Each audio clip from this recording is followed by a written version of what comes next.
Hola, muy buenas tardes. Nuevamente bienvenidas y bienvenidos. Damos continuidad a la mesa número 5. Para mí es un honor presentar esta mesa. El tema es una de las tareas que he compartido con algunas de las ponentes y bueno, para mí es un placer.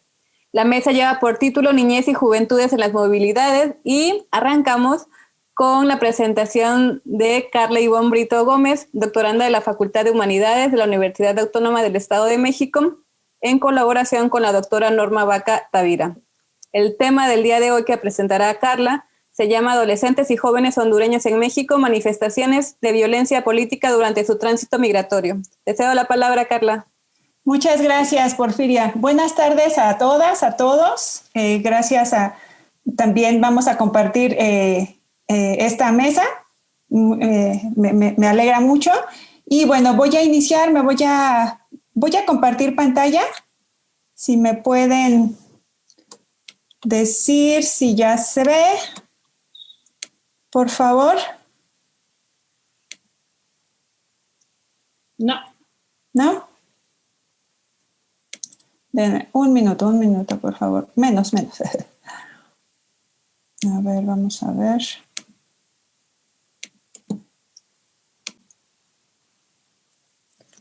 Ustedes me dicen si ya ven un PowerPoint.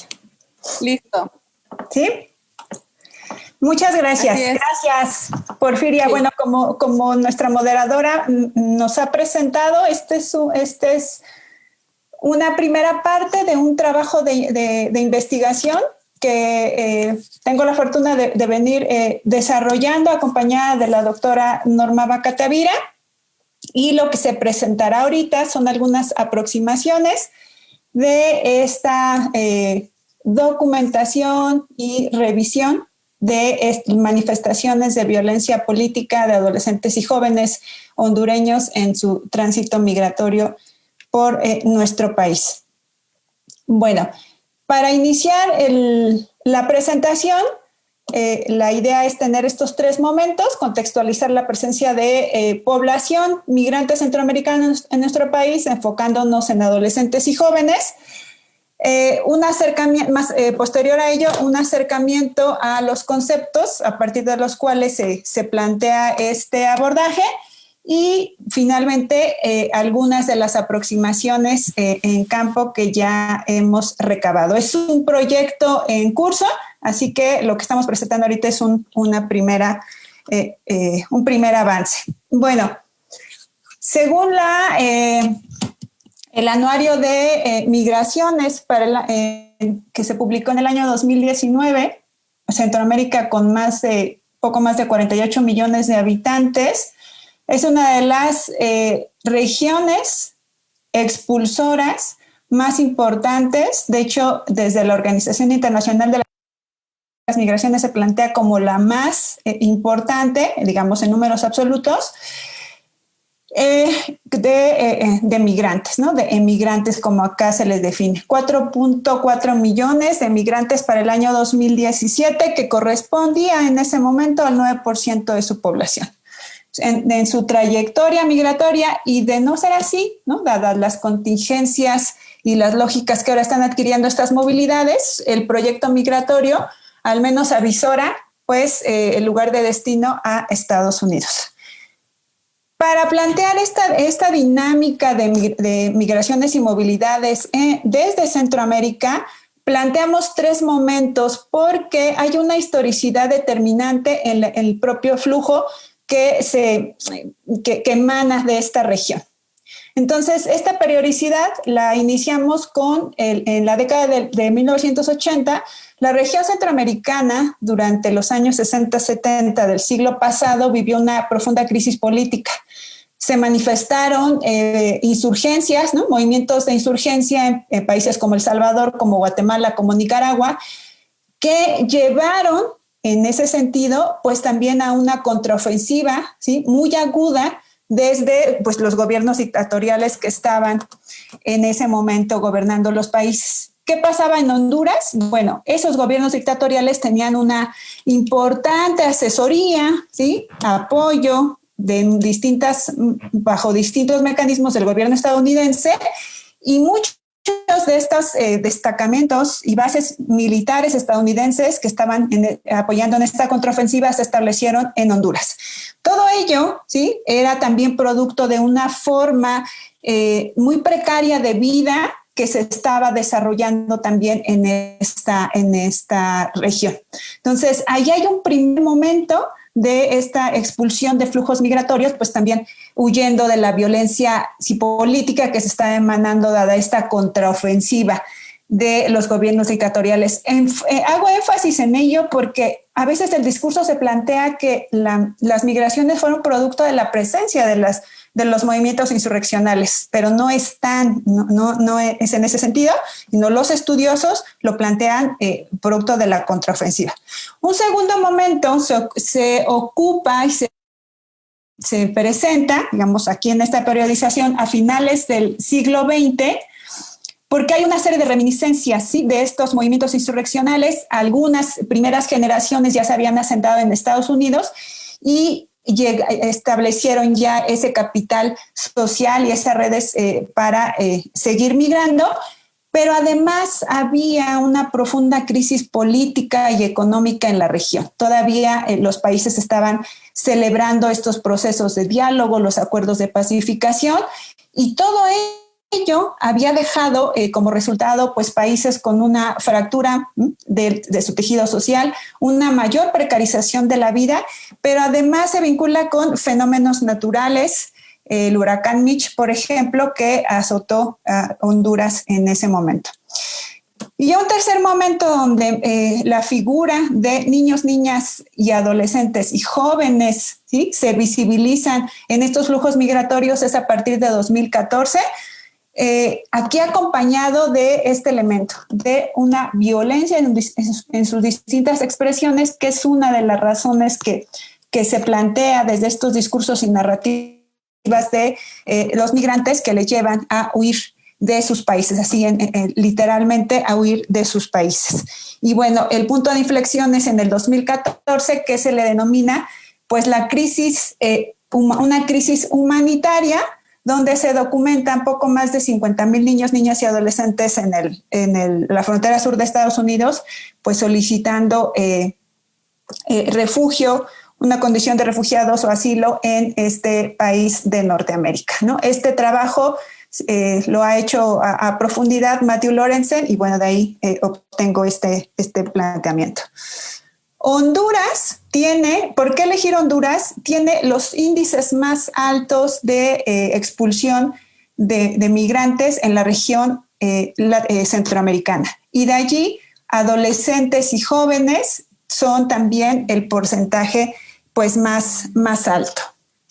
Entonces, allí es donde pues se voltea, ¿sí?, el interés y focalizar en estos flujos particularmente de este país centroamericano. Bueno, la mayoría de estos flujos pues son en condición irregular. Nosotros lo planteamos como lo han discutido autores como Nicolás de Génova, Soledad Álvarez, Amarela Varela, como migraciones irregularizadas, no irregulares, irregularizadas por estas lógicas que establecen, ¿sí?, una serie de asignaciones, ¿sí?, de sin documentos con documentos irregulares. Es una lógica que emana más de este régimen de frontera y que está limitando bajo esas lógicas esta movilidad humana. Como les mencionaba, la trayectoria apunta a Estados Unidos. La mayoría del viaje, en su gran mayoría, pues recorren nuestro país vía terrestre. ¿Cuántos kilómetros recorren en promedio? Más de 3,000 kilómetros del río Suchiate hasta Nogales, Sonora. Ese es en promedio, si es el lugar de destino de Estados Unidos, lo que recorren estos adolescentes, jóvenes y bueno, la población en general. Para 2016, Rodríguez plantea que más de 392,000 migrantes transitaron en territorio mexicano. Entonces, allí se está dando cuenta, digamos, de las dimensiones y cómo han aumentado exponencialmente estos flujos migratorios. 49% de los datos que tiene la Secretaría de Gobernación para este año plantean niños, niñas y adolescentes entre 1 y 17 años detenidos. Aquí estas cifras son de migrantes detenidos y estos registros plantean también, ¿no?, como les comparto, pues este interés de estudiar los flujos de este país. Bueno, ¿cuáles son los conceptos a partir de los cuales se plantea discutir en toda esta trayectoria de más de 3,000 kilómetros, abordar y enfocarnos en la revisión de la documentación de manifestaciones de violencia política? Planteamos posicionarnos sobre el concepto de violencia, la categoría de violencia desde Carlos Figueroa, violencia política, y allí en violencia política vincularlo con el régimen de frontera y la producción de la ilegalidad, con autores como Bourgois, Sandro Mezzadra y Nilsson, Nicolás de Génova, y hablar también de geografías del poder, que es un concepto que acuña Doris Massey. Y aunado a este concepto de juventudes como categoría social que trabaja Valenzuela y Alejandro de la O.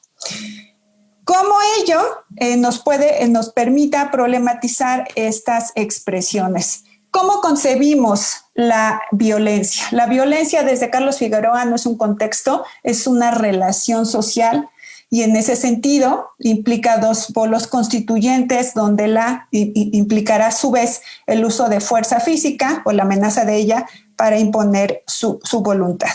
Tiene que ver también con un acto de dominación. Y bueno, ahí hay también un ejercicio de poder. Entonces, eso es algunos de los elementos que planteamos para estudiar estas manifestaciones y expresiones de violencia como una relación social. Entonces, hay implicados distintos espacios y distintos actores. Bueno, ¿cómo concebimos y cómo recuperamos? No concebimos, sino recuperamos el concepto de violencia política, aquella que es administrada por el Estado y por las Fuerzas Armadas o autoridades oficiales. Este concepto lo recogemos del trabajo desarrollado en Centroamérica por Philippe Bourgois.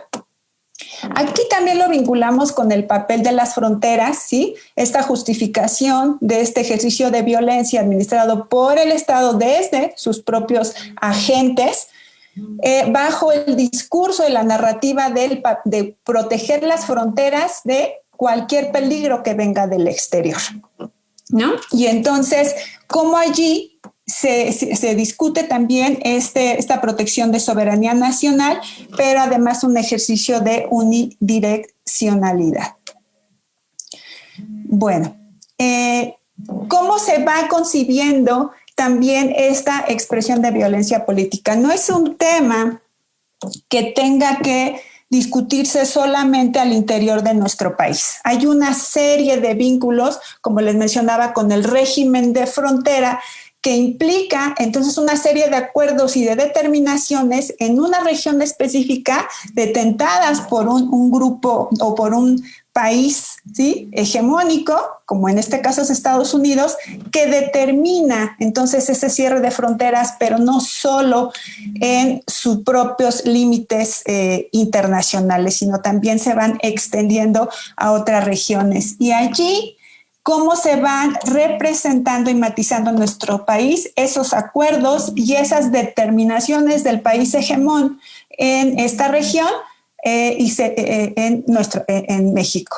¿A partir de cuál? Un marco programático que inicia con el programa Frontera Sur, por ejemplo, en 2014, con el papel de los actores que están vinculándose con estos tránsitos, como puede ser el Instituto Nacional de Migración, cuerpos policíacos y de manera más reciente, pues el papel de la Guardia Nacional en esta protección de las fronteras. Entonces, aquí hay un ejercicio que tiene que ver con cómo se manifiesta al interior, pero cómo se va tejiendo desde estos ordenamientos desde el régimen de fronteras y sus especificidades en esta región. Insisto, esto consideramos que es sumamente importante.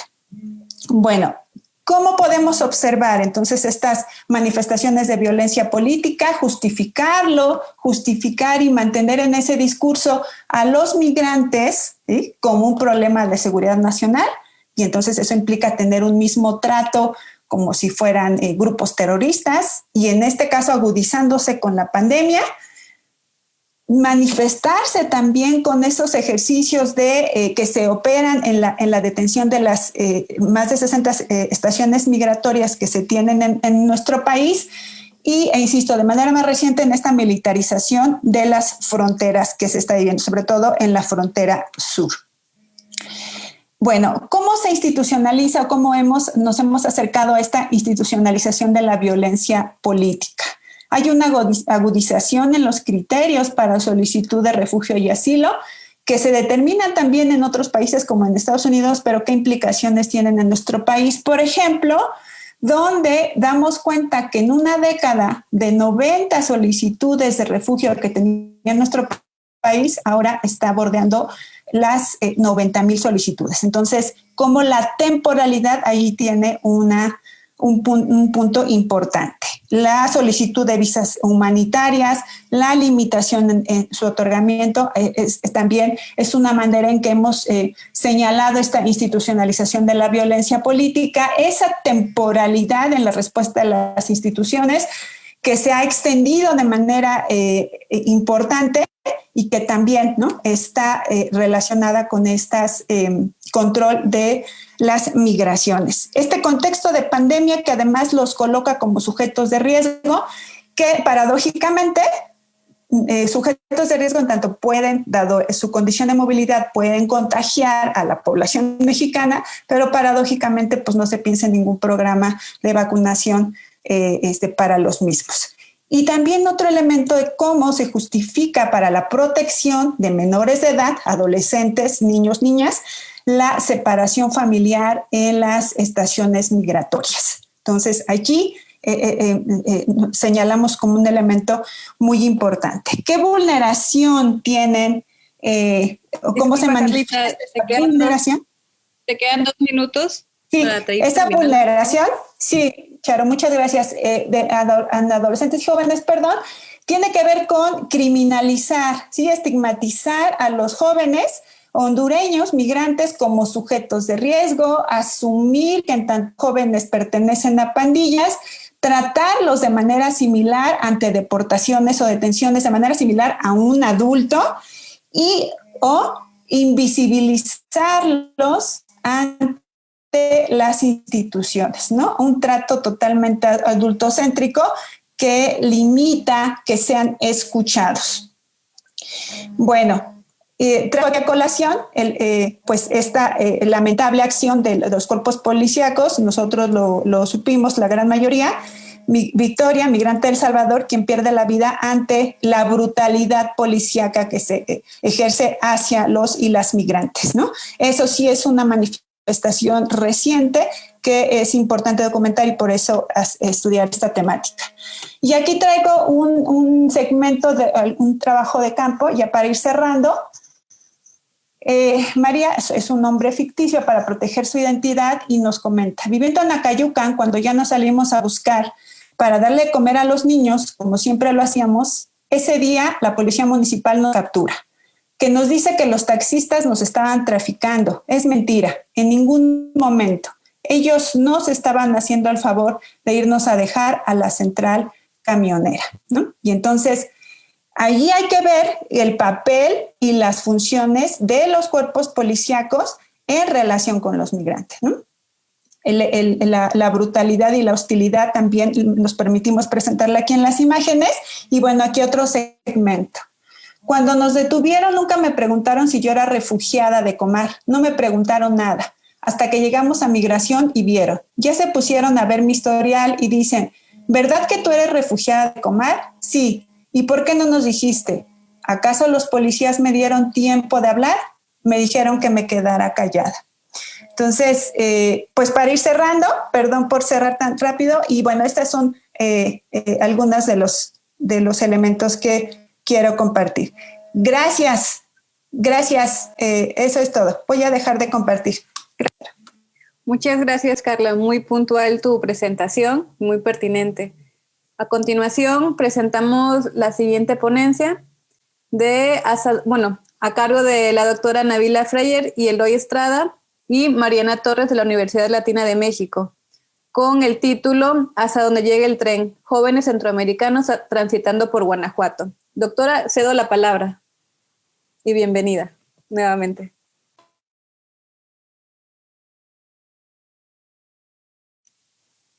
Gracias, Porfiria. Bueno, mi trabajo tiene que ver con los migrantes en el punto medio o en uno de los puntos medios del tránsito entre el sur y el norte, porque desde hace 10 años empezaron a aparecer por esta región en su paso hacia el norte. Eso tiene que ver con varias cosas, ¿no? Uno, con lo que se ha discutido a lo largo del día, con la integración del sistema o la reintegración del sistema migratorio norteamericano, donde los centroamericanos empiezan a pesar más, empiezan a ser más presentes en la frontera norte que incluso los mexicanos hasta octubre del año pasado, el aumento de las restricciones y lo que Torre llama el paradigma de la seguridad nacional en el manejo migratorio, o Maru Anguiano llama la creación de la frontera vertical desde la frontera norte hasta Guatemala, y en paralelo, igual siguiendo a Torre, el surgimiento de un paradigma de seguridad humana que ha propiciado toda una red de casas migrantes y de estrategias de seguridad para las personas que migran desde la sociedad civil. Entonces, también dentro de estos cambios del régimen migratorio regional, México es visto como, o se empieza a ver desde los años, desde los años 2000, finales de los años 90, como un territorio de tránsito, y a partir de de hace 5 años, empieza a verse como un posible país de destino. Eso, tomando en cuenta la muerte de los 72 centroamericanos asesinados en San Fernando, ha propiciado el desarrollo de nuevas rutas que en el caso de Guanajuato se ubican en las regiones donde para el tren, en Celaya, en Salamanca, en Irapuato, o en Acámbaro y León, donde se empiezan a establecer migrantes centroamericanos. Lo que nosotros hicimos fue hacer encuestas en una casa santuario de Celaya que se llama ABA, y el periodo en el que la levantamos fue febrero y junio de 2019. Es el periodo entre la última caravana y antes de que el gobierno de México cediera a las presiones de Donald Trump en julio del 19. Lo que buscábamos encontrar era el perfil de quiénes están migrando, qué recursos están movilizando y qué es lo que sueñan o esperan encontrar con la movilidad, para empezar a explorar la posibilidad de insertarlos en la sociedad guanajuatense. No, las condiciones cambiaron y nosotros también perdimos el acceso a la casa por razones de seguridad, y luego nos cayó la pandemia y entonces, se detuvo toda la agenda de investigación que teníamos hasta este año. Yo creo que podemos tratar de retomarla. ¿Qué fue lo que encontramos? ¿Quiénes son las personas que caminan a través de Celaya? Vamos a irlo relativamente rápido porque ya todo el mundo lo sabe, ¿no? El 88% viene de Honduras, el 56% tiene entre 18 y 27 años, el 91% son hombres, el 53% son solteros.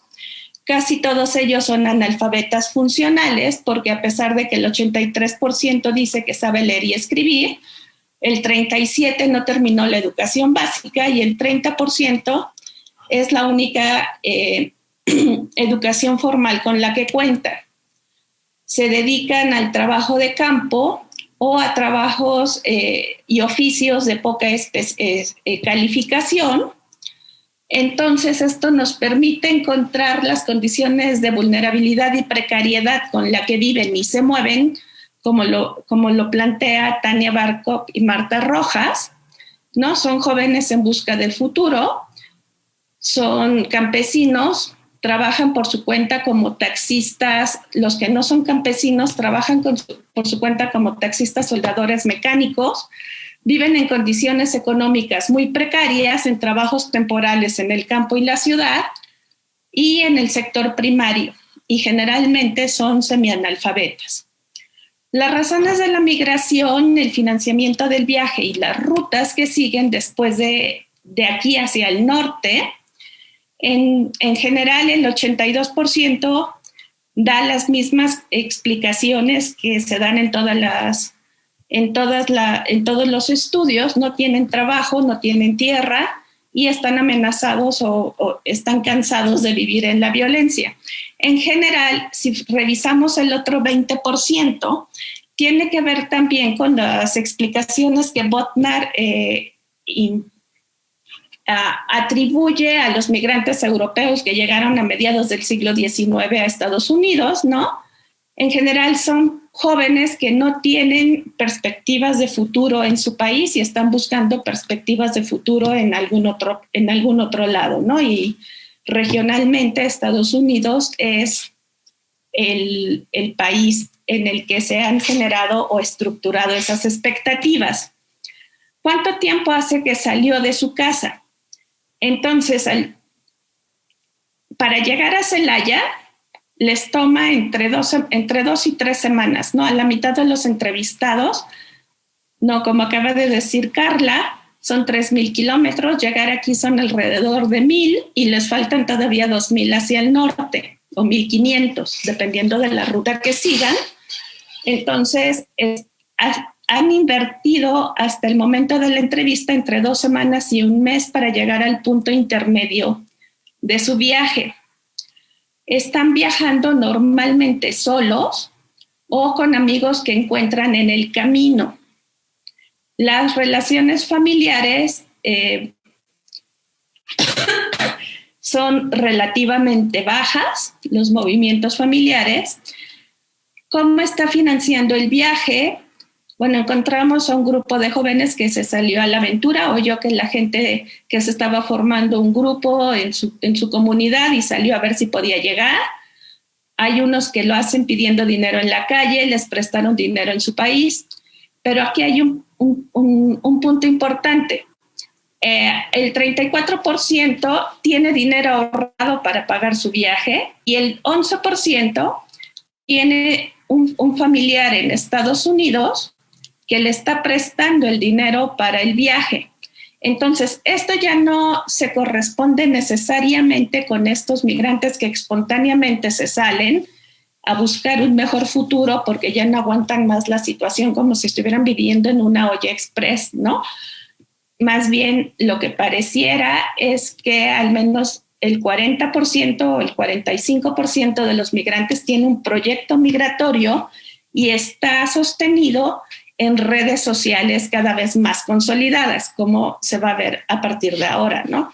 El 63% tiene parientes en Estados Unidos, un hermano, un amigo, un tío, un primo, que está dispuestos a ayudarles a llegar a Estados Unidos y a encontrar un trabajo ahí.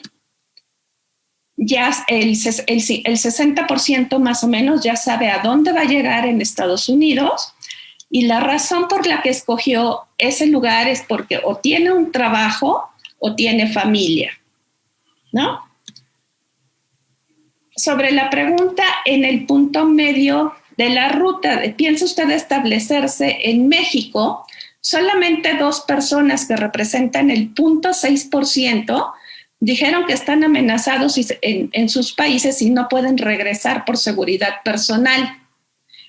El 36% dijo que se va a quedar para trabajar, juntar el dinero y seguir su camino. Mientras que el 41% que dijo que no tiene el menor interés en quedarse en México. Si le sumamos el 36% que se va a quedar solamente a trabajar y poder seguir, Son jóvenes que le están invirtiendo como un año solamente a la posibilidad de moverse. Las rutas a través de México según el país de origen. Entonces, ¿cómo decidió qué ruta va a seguir? En general, ¿no? Hay quien usa los mapas que les dieron al entrar a México en las casas migrantes, pero tienen un pollero, tienen un hermano que los guía por teléfono, o una vez llegando a Monterrey, van a trabajar y poder definir cómo van a hacer el cruce. Cuando dicen preguntando a personas en el camino o siguiendo a los amigos, son los grupos que se forman en las casas migrantes, ¿no? La pregunta más interesante es, yo me subo al tren, hasta donde llegue, ahí me bajo y pregunto dónde hay una casa migrante, por eso el texto se llama Hasta donde el tren me lleve. Y esas son las lógicas con las que dicen que están definiendo el camino por México. ¿Cuáles son las rutas de cruce? Y aquí también quiero pensar que están definidas en función de las redes sociales. Hay quienes se van por la ruta tradicional de Veracruz, Veracruz-Tamaulipas, que es la ruta más corta, que es lo que nosotros llamamos la ruta Golfo, que en general es la que utilizan los salvadoreños. Los hondureños se van de aquí hacia San Luis Potosí o Monterrey, y de ahí tienen muchos más puntos de cruce por Coahuila o por Tamaulipas, por Piedras Negras o por Saltillo, que es la misma ruta que usan los guanajuatenses. Es una ruta nueva que se empezó a detectar, que el COLEF empezó a detectar a finales de los 90s, y los hondureños también se van por Ciudad Juárez. De aquí se van a Salamanca y de Salamanca se van a Ciudad Juárez. Por la ruta del desierto, atravesando el desierto en Caborca, en Sonoita, en Agua Prieta o Mexicali, generalmente es la respuesta que dan los guatemaltecos. Si traen niños, entonces se van por la ruta más larga, que es la ruta del Pacífico, y a partir de esa ruta llegan a Tijuana y están buscando las regiones más seguras del tránsito en México. Es interesante también destacar que el 30% no había definido a la mitad de la ruta por dónde iban, a la mitad del camino, qué ruta iban a seguir. Celaya es el punto estratégico del cruce porque desde la época colonial, Celaya es el paso de rutas comerciales que conectan el norte con el sur. Y después empezaron a moverse las rutas del tren, a crearse las rutas del tren.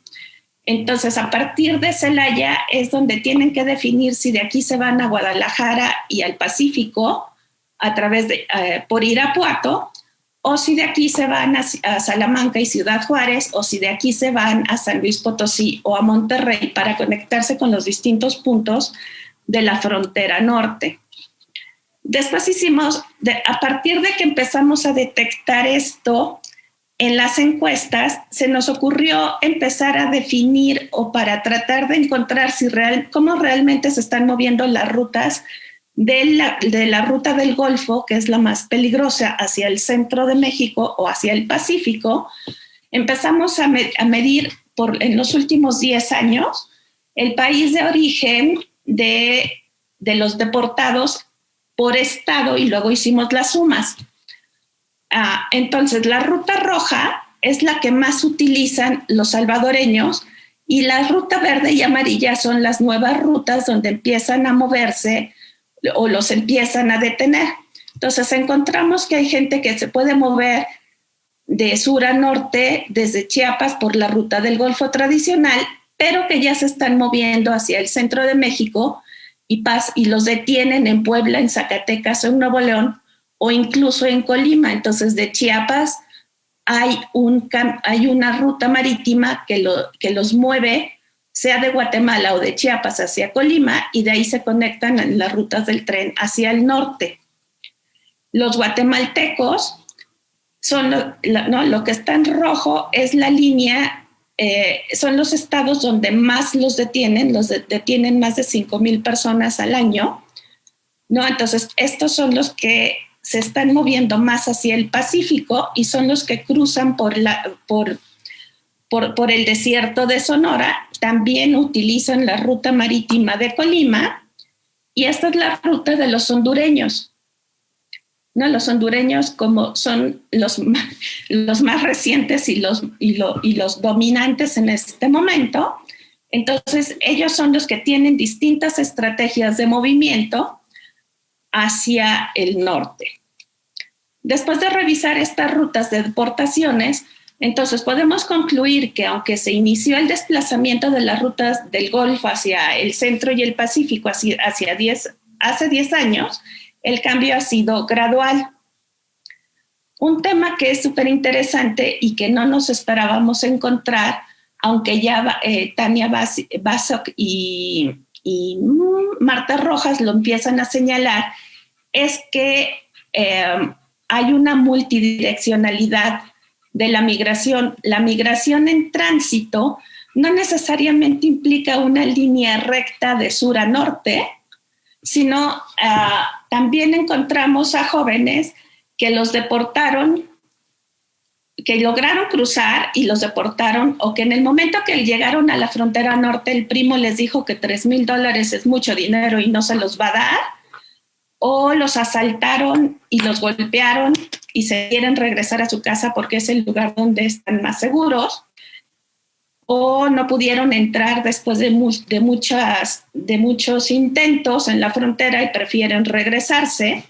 Y aquí lo interesante es, no me quiero quedar en México, ¿no? Los que encontramos en esta situación en la misma casa representan más o menos el 10% de los migrantes, ¿no? Entonces, yo empecé la investigación pensando en la línea recta y de repente empecé a encontrar deportados. La Casa del Migrante también le ofrece refugio y santuario a los migrantes que se caen del tren y tienen que estar meses y meses en México.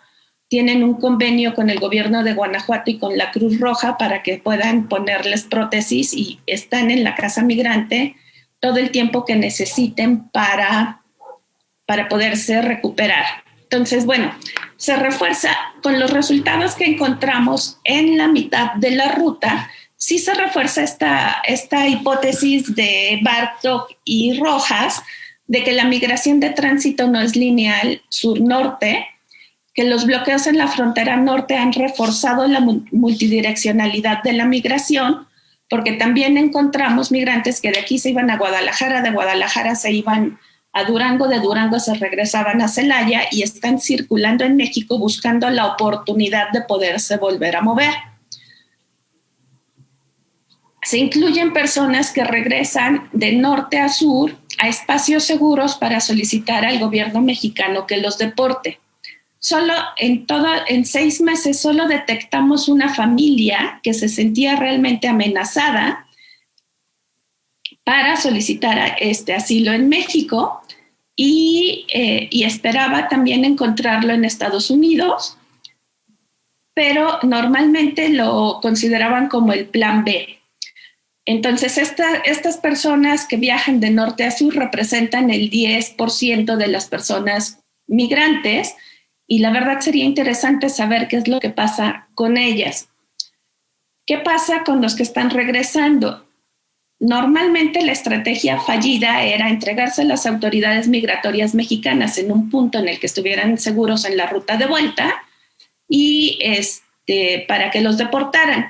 El problema se hizo cuando en marzo de 2019 México dejó de darle presupuesto al INAMI para deportar gente. Entonces, eso generó bloqueo y tensiones dentro de la Casa Migrante, según las notas de trabajo de campo, y los directivos de la Casa Migrante tuvieron que empezar a organizar grupos y a tener a la gente mucho más tiempo hasta que la OIM podía llevárselos como dentro del programa de retorno voluntario.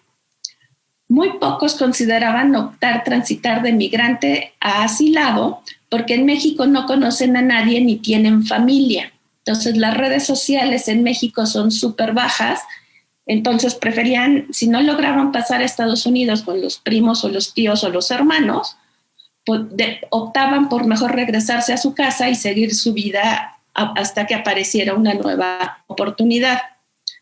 No encontramos evidencia importante de que los que se encuentran en el punto intermedio de la ruta quieran establecerse en México, como dicen Pedersini y sus coautores, o Eduardo Torre. Las personas que quieren quedarse en México son las personas que realmente tienen su vida amenazada. Nosotros encontramos el 0.6%. Dentro de su plan migratorio, sí se quieren quedar el 35%, pero para trabajar en Monterrey o San Luis Potosí para financiar la entrada a Estados Unidos, ¿no? Entonces aquí lo que habría que ver es cuál es la relación de las empresas constructoras de Monterrey con este flujo de migrantes que se quedan entre 6 meses y 1 año trabajando ahí para poder pasar a Estados Unidos. A los que regresan no cuentan con redes sociales en México, como acabo de decir.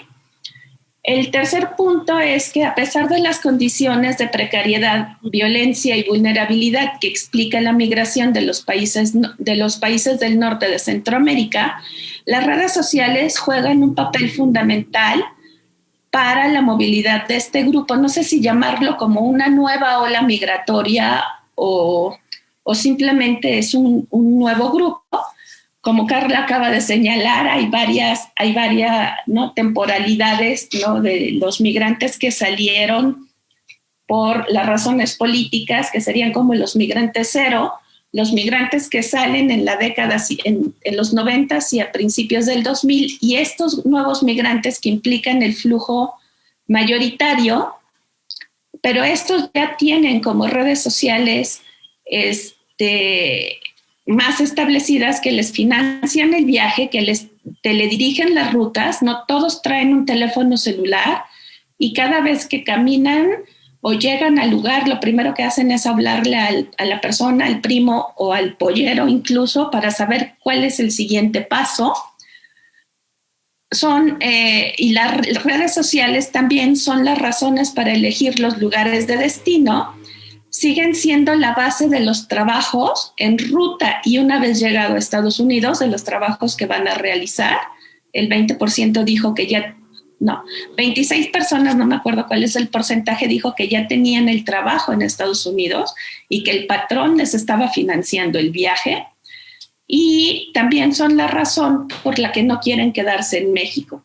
Y el último punto es la Agencia del Joven Migrante como un factor importante para decidir emigrar, aún para los que dicen que salieron por la aventura y ver si logran llegar a Estados Unidos, o sobre todo para ellos, para adaptarse en el camino a las rutas y a las condiciones que van encontrando, para decidir regresar al país para salvar su vida tanto en México como en Estados Unidos. Aquí se está abriendo una agenda súper amplia, porque realmente estamos viviendo una transición migratoria en la que los centroamericanos sustituirán eventualmente a partir de 2030 a los mexicanos en Estados Unidos.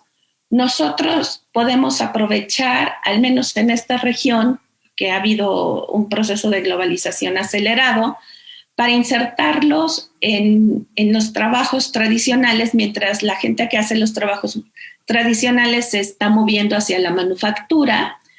También hay otra agenda o otro tema interesante, es saber si existen condiciones para que en Guanajuato se transite de las casas santuario a las ciudades santuario y lograr que los migrantes tengan derecho a tener derechos, como diría Hannah Arendt. Se está iniciando la creación de nodos de relaciones sociales que empiecen a sostener estas redes migrantes de centroamericanos en México. Se reforzó con los que se quedaron bloqueados por el COVID en este año y medio. Y finalmente, el saber si se justifican trabajos comparativos regionales en las rutas de América del Norte, Centroamérica, con los distintos países de la Unión Europea luego de la crisis de 2015. Y esa es mi presentación. Muchísimas gracias, doctora Návila.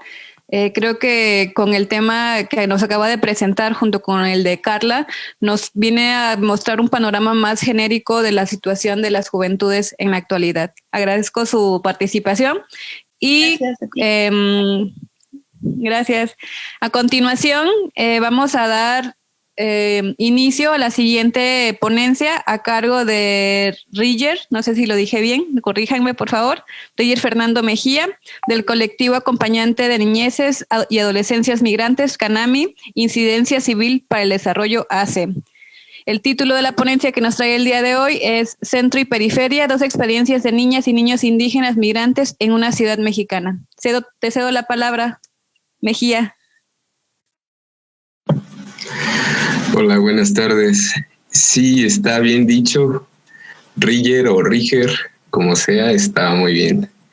Pues muchas gracias y también agradezco a las compañeras que acaban de compartir sus investigaciones por las valiosas contribuciones que nos dan, ¿no? A seguir analizando este tema de la migración.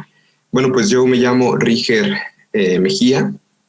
Yo vengo representando en realidad al colectivo acompañante de niñeces y adolescencias migrantes y más que nada nosotros somos un colectivo que nace a partir justamente de la experiencia investigativa. Empezamos una investigación en la ciudad de Oaxaca de Juárez en el 2019 y a partir de ahí se desprende este colectivo con el que hemos tratado de ir más allá de lo académico y darle un sentido más político y más de activismo. Bueno, ¿por qué? Quiero empezar compartiéndoles que titulamos la ponencia Centro y Periferia, porque responde a cuestiones sí geográficas. Son 2 experiencias de niñas y niños que viven, que experimentan este proceso migratorio, uno en el centro histórico de la ciudad de Oaxaca y otro en la periferia de Oaxaca. Entonces esto responde a cuestiones geográficas, pero también a cuestiones sociales que tienen que ver con las formas en que se vive las dinámicas sociales en ambos territorios, estando en una misma ciudad.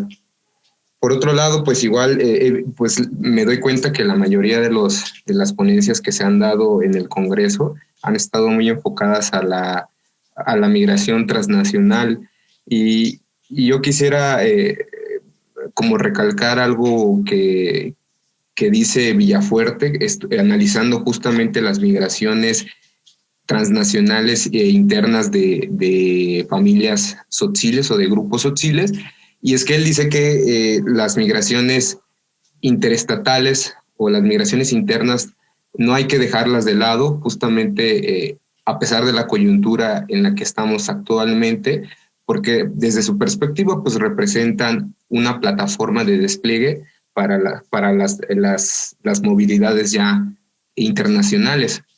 Y esto nosotros lo pudimos constatar justo durante el trabajo de campo y durante el acompañamiento que hemos hecho a las niñas y niños, porque la mayoría de los jóvenes o los hermanos mayores y hermanas, más hombres, hermanos mayores, nos comparten que muchos de ellos ya se han ido a Estados Unidos y han estado allá y han sido deportados. Entonces, creemos que sí es importante no quitar el dedo del renglón. La siguiente, por favor.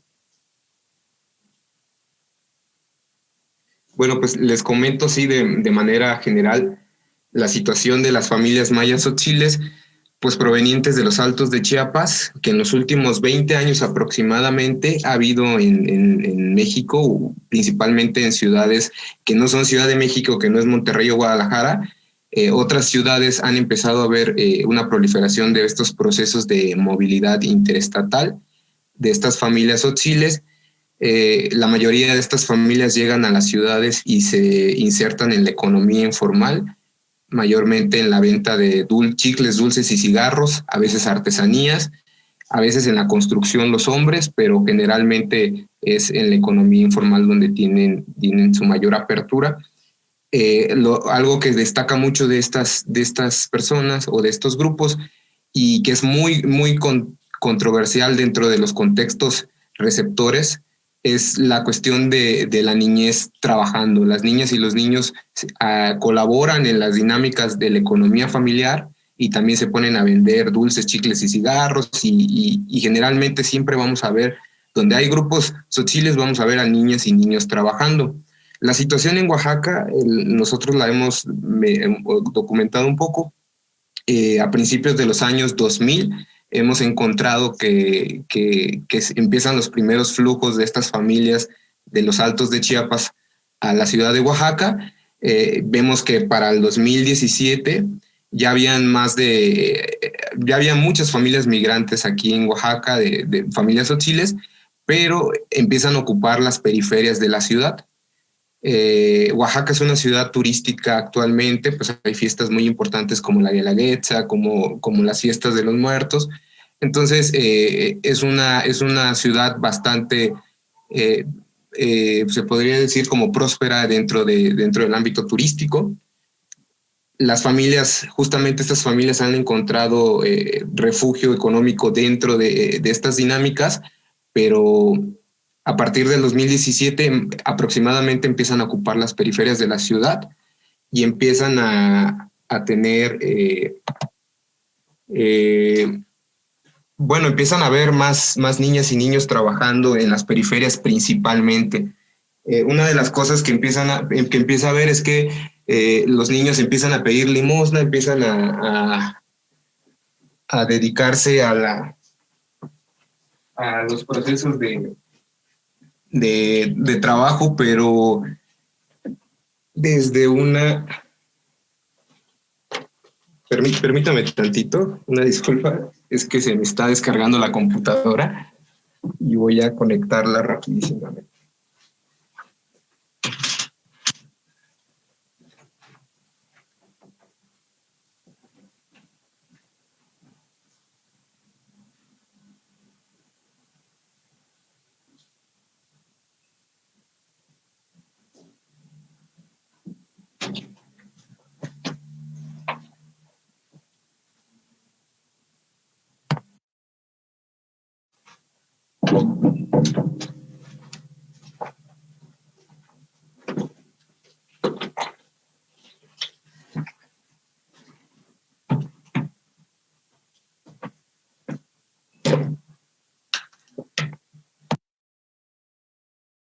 Listo, disculpe.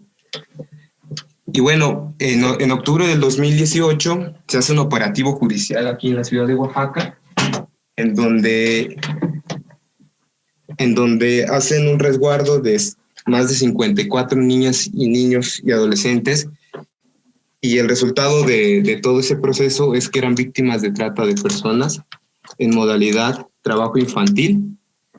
Es a partir de ahí donde nosotros comenzamos la investigación justamente y donde tuvimos la oportunidad de ingresar, pero posterior a este caso de las 56 niñas y niños que fueron resguardados, pues siguió habiendo una cantidad vasta de niñas y niños tzotziles trabajando aquí en la ciudad. Fue entonces que continuamos haciendo la investigación en otros espacios. Siguiente, por favor. Bueno, antes de continuar con la cuestión de la migración, me gustaría como compartir rápidamente que desde la perspectiva cosmogónica de las familias tzotziles existe toda una visión de la niñez y del trabajo que es muy importante también que abordemos rápidamente, porque justamente se cuestiona por qué las niñas y niños trabajan. Entonces, desde la cultura tzotzil, hay un proceso muy interesante en cuanto a la niñez, porque esta no es vista como un proceso etario como tal, sino que se empieza a ver a las niñas y niños desde las capacidades y las habilidades que van desarrollando en su vida desde los primeros años, y cuando ellos tienen algo que hacen llamar el chulel, que es como el alma, se dice que esto es cuando las niñas y niños ya entienden o como que ya obedecen o hacen caso a las indicaciones de las otras personas. Quiere decir que las niñas y niños pues ya están en capacidad para hacer ciertas actividades que implican responsabilidad. Entonces, desde muy pequeños, las niñas y niños empiezan a introducirse en el trabajo, en la economía informal y también en las actividades domésticas, hasta que llega un punto que ya tienen como 11, 12 años, 13 años, se dice que ya están listos incluso para tener una familia. Entonces, la perspectiva de la niñez desde la cosmovisión tzotzil es muy distinta a la perspectiva que tenemos nosotros occidental. Y esto es muy importante porque entonces choca con las perspectivas que se tienen de niñez dentro de la ciudad, ¿no? El trabajo no es visto solamente desde una perspectiva de acumulación, sino desde el bienestar individual y colectivo y la búsqueda del buen vivir. Y aparte el trabajo da un reconocimiento al interior de la familia. El trabajo es visto como un valor que también permite potenciar otros valores como la responsabilidad y la autonomía. Siguiente, por favor.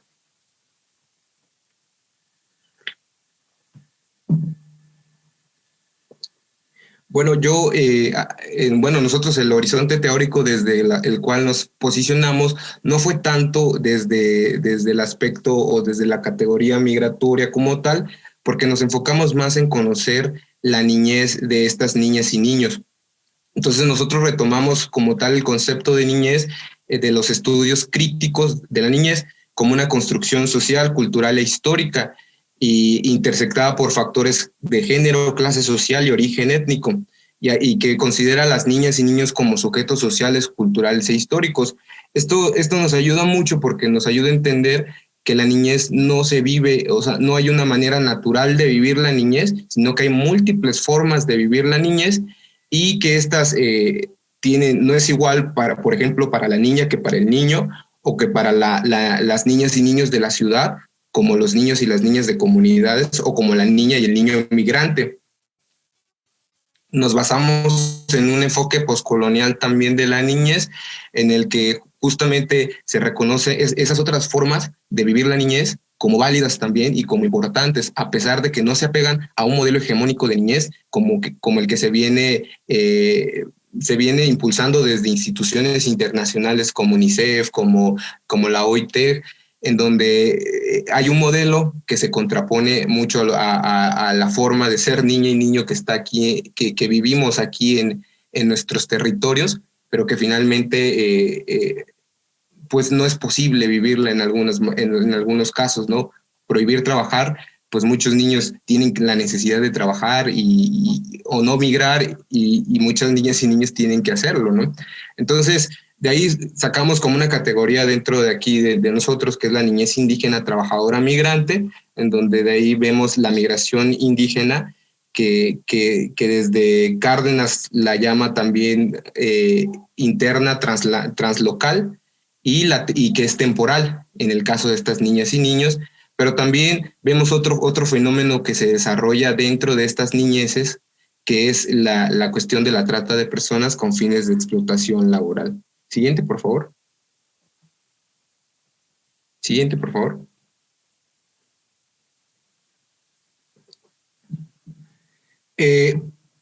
Como marco metodológico, nosotros hicimos pues una metodología cualitativa, seguimos el método etnográfico, por eso nos hemos enfocado mucho en las cuestiones culturales y el trabajo de campo lo hicimos en 2 etapas.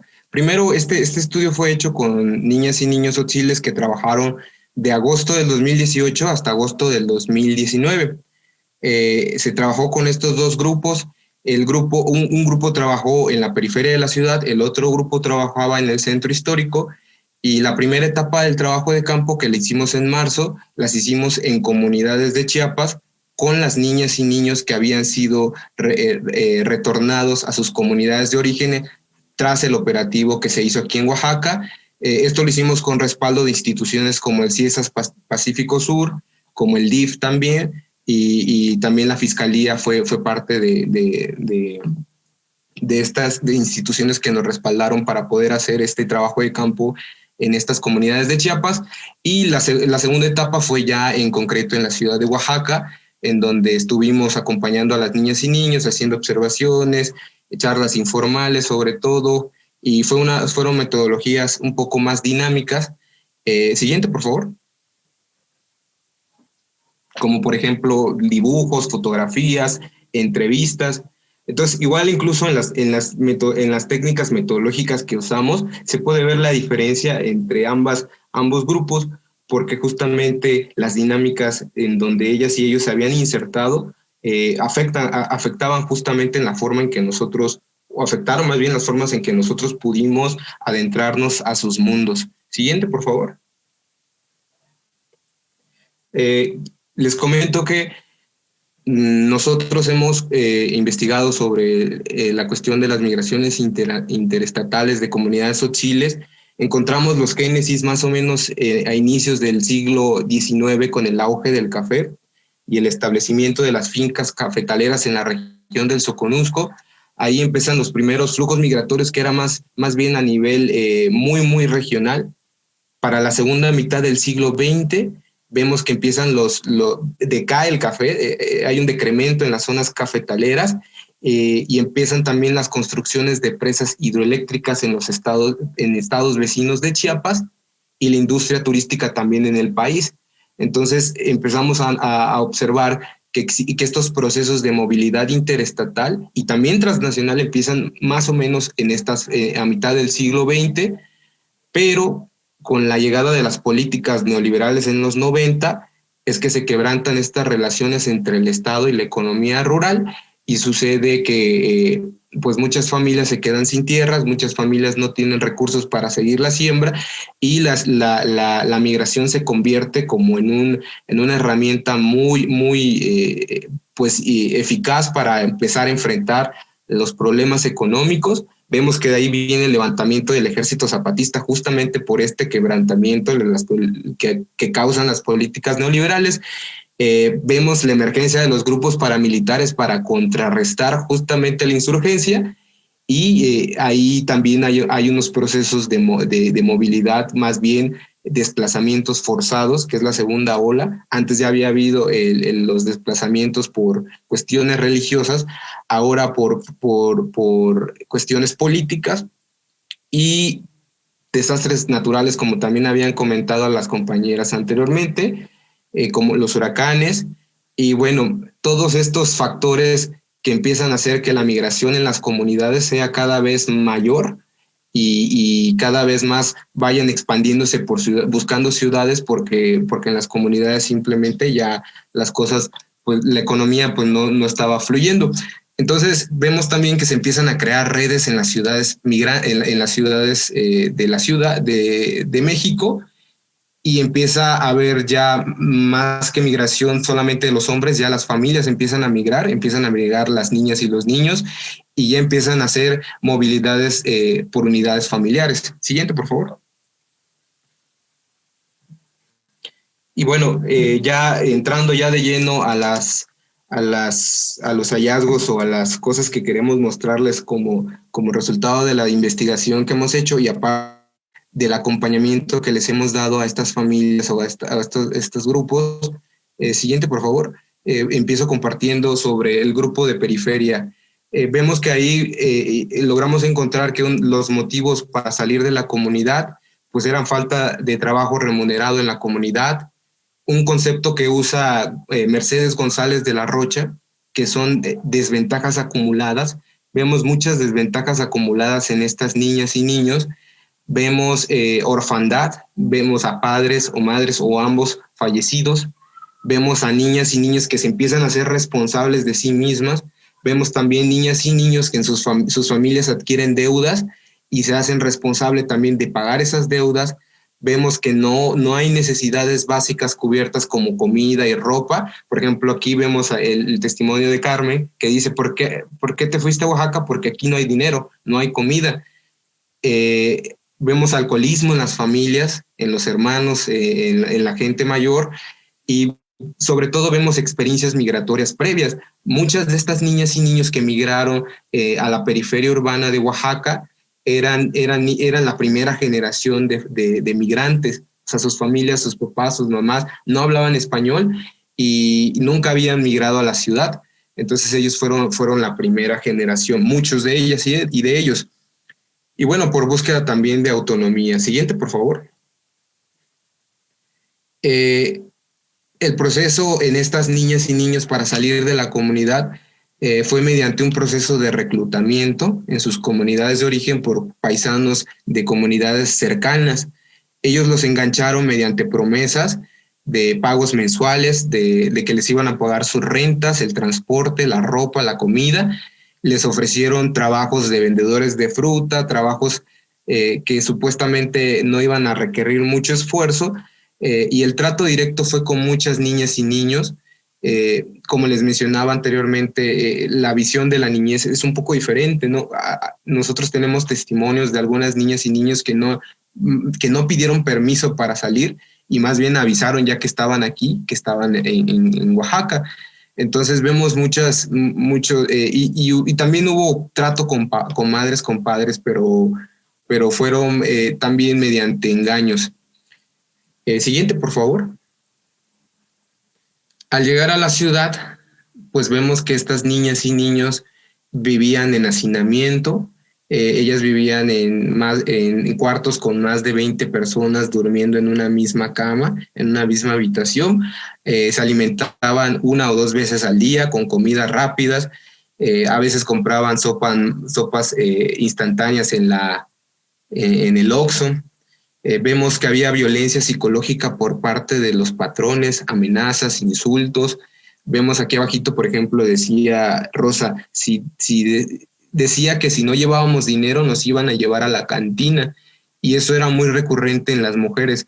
Estas personas que los habían reclutado, la manera de controlarlos era mediante estas amenazas, estos insultos, y no los querían dejar salir. Vemos que también había falta de seguridad médica, obviamente, falta de educación también, pues no iban a la escuela, estaban solamente en Oaxaca, trabajando en los semáforos como payasitos, vendedores de chicles o pidiendo limosna. Entonces vemos que estas niñas y niños trabajaban en unas condiciones que ni siquiera podríamos llamar como trabajo. Les retenían el pago. En las noches ellos tenían que entregar cuentas a las personas, a los jefes. Las jornadas laborales eran más de 10 horas, casi de 7 de la mañana, 8 de la mañana a 8 de la noche. Las vigilaban durante todas las jornadas de trabajo, y trabajaban descalzos, con zapatos rotos, con ropa sucia, y obviamente siempre estaban expuestos a riesgos. Entonces, esta es la situación que nosotros detectamos o que salió de esta investigación con estas niñas y niños. Logramos encontrar o hemos logrado como vincular todas estas cuestiones, estos aspectos macro que han vivido sus comunidades, pero también micros, y que ahorita los queremos contrastar justamente con la cuestión con la niñez del centro histórico. ¿Podríamos pasar a la siguiente, por favor? Entre las estrategias siguiendo el enfoque de la niñez, pues desde un enfoque crítico, pues se rescata mucho este aspecto de la agencia, ¿no? De las estrategias. Nosotros pues logramos como identificar algunas, pero realmente no creemos que haya habido mucha posibilidad de que ellas y ellos pudieran tener libertades durante este proceso. Logramos como identificar el bilingüismo instrumental como una estrategia justamente para adaptarse a la ciudad, para cubrir sus necesidades básicas. Vimos también como una red de apoyo intrageneracional entre los propios niños e intracultural, porque entre ellas y ellos pues se cuidaban. No había otra forma en realidad. Y bueno, también vemos que pedían a los patrones poder regresar, pero ellos no les hacían caso. Entonces, de alguna manera, lo vemos como esta forma de pedir o exigir que nos regresen, pero no tener esa posibilidad de regresar. Y es ahí donde vemos la cuestión de lo generacional, como también un componente violento para coartar la libertad de las niñas y niños. Siguiente, por favor. Después, como les presentamos también este caso de las niñas y niños que trabajaban y trabajan todavía en el centro histórico de Oaxaca. Siguiente, por favor. Y aquí vemos que los procesos en realidad son muy diferentes. vemos una migración o un proceso migratorio que ya está establecido en estas comunidades como una práctica histórica, porque las familias ya llevaban muchos años migrando. Vemos que en realidad el motivo de la migración es por necesidades básicas también, pero complementarias, porque muchas de ellas y ellos sí tienen tierras en sus lugares de origen. Parte de las migraciones internacionales han ayudado a estas familias a que también empiecen a tener de alguna manera más estabilidad económica dentro de sus comunidades, ¿no? Las remesas han sido muy importantes en estas familias. Vemos que la escuela es un motor principal para estos procesos de migración. Vemos que también otro de los motores es el mejoramiento de las casas. La mayoría de estas niñas y niños tenían casas de concreto. Vemos también la participación de las niñas y niños dentro de la unidad familiar, o sea, la migración como una forma también de participar. Las experiencias previas también de ellas y de ellos, la búsqueda de autonomía, el acompañamiento de sus madres, de sus familias, y también el gusto por la ciudad, ¿no? Una cuestión aquí subjetiva, en donde, por ejemplo, le preguntábamos a Luis y Luis dice, cuando yo estoy en Chiapas quiero venir otra vez a Oaxaca y viceversa. Entonces vemos que hay toda una subjetividad construida alrededor del proceso de migrar a la ciudad, que es muy diferente y que está muy relacionada con la experiencia que ellos viven estando en la ciudad. Siguiente, por favor. Estimado Roger, te comento que tienes un par de minutos para ir cerrando, por favor. Muchas gracias. Y bueno, las condiciones de vida en pues en este grupo de niñas y niños podemos ver que rentaban cuartos con sus familiares, alimentación pues 2 o 3 veces al día. Sin embargo, también vemos ciertas dificultades al insertarse en el contexto receptor, como es la renta de viviendas en zonas peligrosas de la ciudad. Vemos también que las condiciones de trabajo, pues las ganancias, si bien las ganancias económicas pues son para la familia, también son para ellos, son para la escuela. Vemos que todavía hay, y que su migración en realidad no es una migración de establecerse en la ciudad, sino que es por temporadas y generalmente son las temporadas vacacionales porque estudian en sus comunidades. Siguiente, por favor. Nosotros pudimos identificar, y algo que nos importó mucho de este grupo, eran más bien las relaciones que se daban con el contexto social receptor, porque es aquí donde empezamos a ver justamente las problemáticas, ¿no? Por ejemplo, la discriminación hacia las niñas y niños por parte de otras niñas y niños y por parte de otros grupos étnicos que también conviven con ellas en el espacio del trabajo. Vemos relaciones de poder muy, muy establecidas, las personas locales victimizando a las niñas y niños, una criminalización por parte de las instituciones. Vemos que los inspectores, que son los encargados de regular el comercio informal, se dedican a amenazarlos, a prohibirles. Todo esto tiene que ver con la cuestión del trabajo infantil, pero también creemos que tiene que ver con una cuestión étnica, ¿no? También la indiferencia de no tomar en cuenta a las niñas y a los niños, de ignorarlos hasta cierto punto. Vimos casos de acoso sexual hacia algunas niñas, vimos robo también hacia algunos niños, vimos la indiferencia y la incomunicación también. Siguiente, por favor.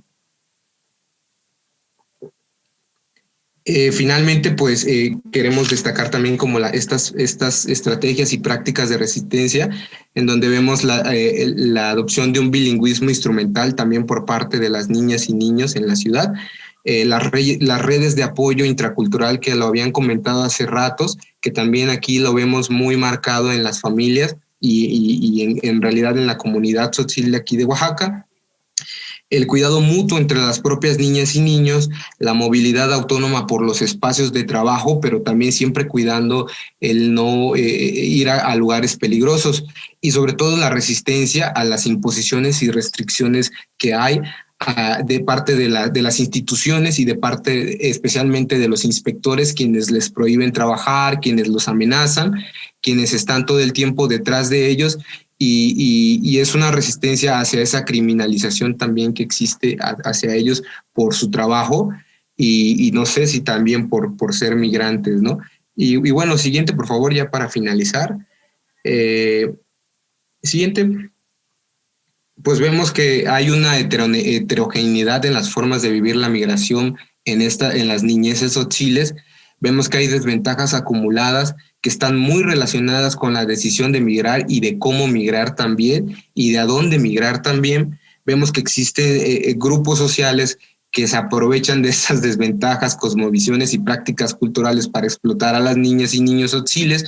Y vemos también pero también vemos que no todas las niñas y niños tzotzíles, trabajadores migrantes que vemos en las ciudades, son víctimas de trata de persona.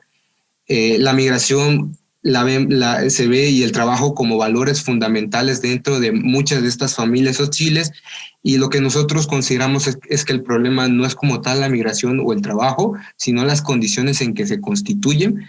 Y bueno, vemos también una sociedad receptora que criminaliza, que excluye, que discrimina, que victimiza y que ignora a estas niñas y niños tzotzíles migrantes. Y bueno, creo que esto es lo que podemos compartirles por esta tarde. Me disculpo mucho por lo que pasó y les agradezco mucho su atención. Eso es todo. Al contrario, muchísimas gracias, Roger, por compartirnos tu experiencia, parte del trabajo de campo muy enriquecedor. Y bueno, con ganas de seguir escuchando, ¿no?, sobre la continuidad del mismo. Bueno, se abre el espacio para preguntas, comentarios que tengan las y los participantes en el foro de Zoom o bien en redes sociales.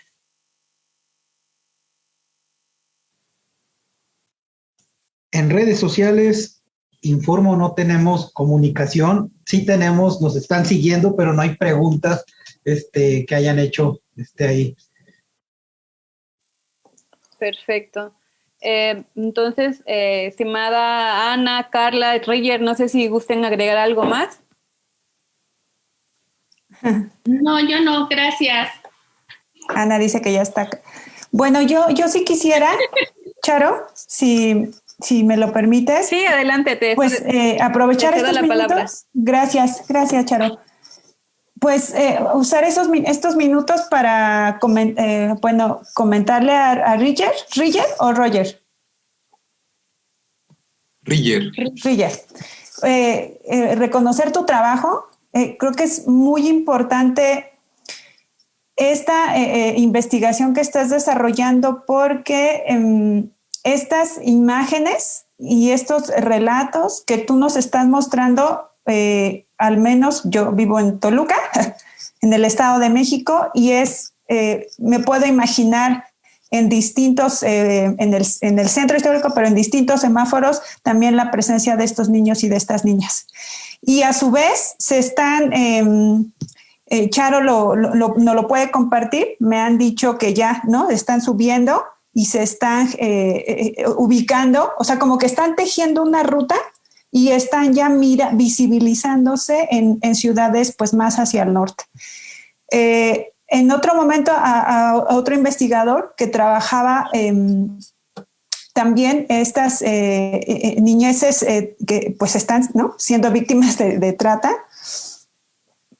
hacía una reflexión y me parece que tú la tocas por el abordaje crítico que presentas.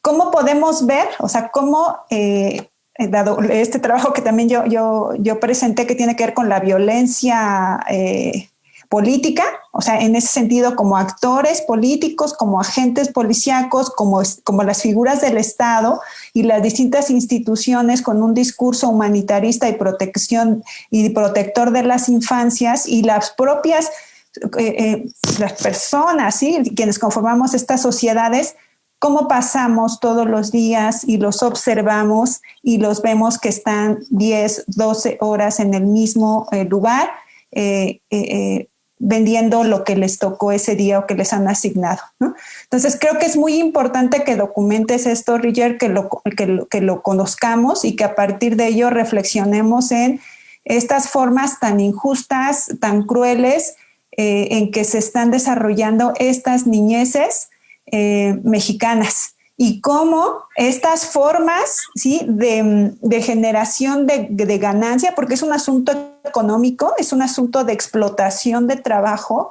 a partir de explotar a niños y niñas, están en estas formas extractivas aprovechan estos elementos identitarios y culturales de la propia comunidad tzotzil y a partir de ello genera, ¿no?, estos mecanismos de explotación laboral. Me parece, ¿no?, muy impactante. Reconozco también tu valentía porque yo creo que documentar esto genera un nudo en el corazón, pero también, ¿no?, seguir más allá, documentar y dar cuenta, que yo creo que el trabajo que tenemos nosotros y nosotras desde la academia y el compromiso, visibilizar estas situaciones para a partir de ello no pasar en ese semáforo una y otra vez, no pasar por esos centros históricos una y otra vez y no mirar a estos niños y a estas niñas en estas condiciones tan precarizadas y con una enorme violencia estructural que les bordea, ¿no? Yo quisiera comentar eso nada más. Perdón, Charo, por tardarme, me tardo mucho, disculpen. Gracias. Y yo tengo un comentario también. No Adelante, doctora. Gracias. No sé si has viajado a Guatemala o a ciudades turísticas tipo, no sé cómo se llama esta que está toda caída, Antigua. No, a mí me parece súper interesante cuando caminas en la calle en la ciudad de Guatemala o en Antigua, el ver el proceso de empoderamiento que han realizado para las comunidades indígenas mayas en este país. Yo realmente lo admiro. Después de la guerra civil hay todo un esfuerzo en ver a los niños y a las mujeres caminar con sus atuendos indígenas, ir a la escuela o a la universidad. En la USA, que es bastante común, que van a la universidad con sus atuendos indígenas perfectamente orgullosos de sus orígenes, en un proceso de empoderamiento y de revalorización de sus orígenes. Mientras que aquí, perdón, ya se subió el gato.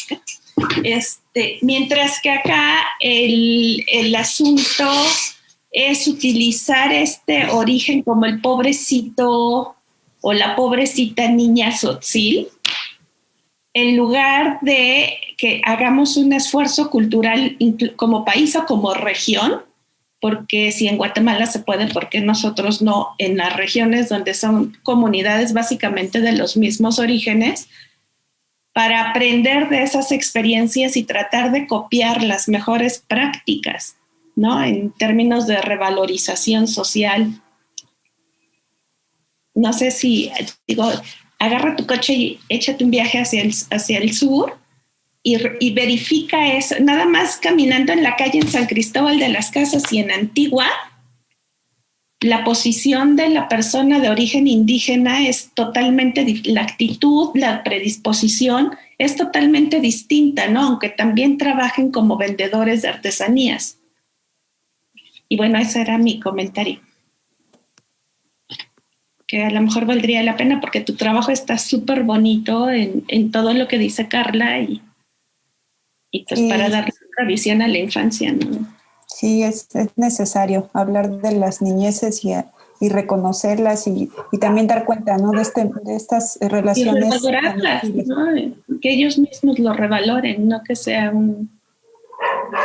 Gracias, Carla, y gracias también, Ana. No sabía esto tampoco de lo que dices de Guatemala. Yo estuve en San Cristóbal de las Casas porque justamente antes de entrar a esta investigación me fui a vivir un tiempo a San Cristóbal justamente para entender esta lógica de las familias tzotziles y creo que sí tienes mucha razón, ¿no? Hay toda una reivindicación de lo étnico muy fuerte y que sí sería muy, muy, muy bueno, como tú dices, empezarlo a trabajar aquí en los contextos receptores, ¿no? O sea, la cuestión es complicada porque estamos hablando de una cultura minorizada, ¿no? Como se dice, en el sentido de que hay una hegemónica que no es la única indígena. Al contrario, aquí en Oaxaca tenemos múltiples culturas, pero imagínense que, o eso es lo que nosotros hemos como anotado en los escritos que hemos hecho, en los artículos, que la niñez, finalmente los tzotziles quedan dentro de esa estructura étnica, quedan en el último peldaño, porque finalmente antes de ellos están los indígenas oaxaqueños, los triquis, los mijes, que tienen todo un proceso de reivindicación muy fuertes, y que de alguna manera también ellos se han ido como quedando, por lo menos aquí en Oaxaca, ¿no? Pero sí que sí sería muy, muy, muy, muy bueno y que ojalá que pudiéramos hacerlo, ¿no? Y lo que decía Carla también es justo eso, ¿no? Lo que si nosotros creemos y nosotras creemos que si estas niñas y niños fueron explotados por 6 meses, es porque no tuvimos como sociedad receptora esa voluntad para acercarnos a las niñas y niños. O sea, tuvo que venir tuvimos esperar a que intervenga la fiscalía después de un proceso de investigación, cuando ya 6 meses las niñas y niños se murieron de hambre, 6 meses las niñas y niños estuvieron viviendo procesos de violencia, para que ahora sí se haga algo, y cuando no debería, ¿no? O sea, ninguna niña y niño debería estar siendo explotado en estos momentos, ninguna niña y niño debería de estar trabajando en contra de su voluntad o para terceros. Entonces, les agradezco mucho ahorita lo que comentan, lo que tú dices, Ana, lo vamos a checar también, nos vamos a dar una vuelta y ojalá igual pues podamos seguir teniendo contacto con ustedes para seguir dialogando sobre esto, sobre sus investigaciones también, que complementan mucho entender los procesos migratorios y también pues seguir pues nosotros ahorita estamos como colectivo desde la parte más activista, estamos tratando de cultivar junto con otras compas en Puebla, nos estamos aliando varios estados para construir una red de acompañamiento a las familias tzotzíles a nivel nacional, ¿no? Entonces esperemos que también pronto otras personas se nos puedan ir sumando, y también es una de las razones por las cuales trajimos a este congreso pues también este tema, ¿no? Y les agradezco mucho sus comentarios y también les agradezco mucho todo lo que nos compartieron el día de hoy, en verdad. Gracias. Gracias a ti. Gracias a ti. Gracias a los tres. En un breve comentario, Roger, sobre tu trabajo. Hay una investigadora, Saraí Miranda Juárez, que hace una crítica, o más bien hace una propuesta sobre el trabajo infantil que empodera a menores de edad por ayudar a sus familias en la marginación, ¿no? También creo que es otra cara de los análisis que se pueden abordar a partir del tema que nos traes en la mesa de este día. Y también aplaudo a las tres mesas, a los tres ponentes, porque ponen al centro a las juventudes e infancias migrantes, ¿no? Y eso, la verdad, es un trabajo que se viene reconociendo desde hace poco tiempo, y creo que vale la pena seguir en este camino. Agradezco nuevamente su participación, su tiempo, y daremos por terminada la mesa.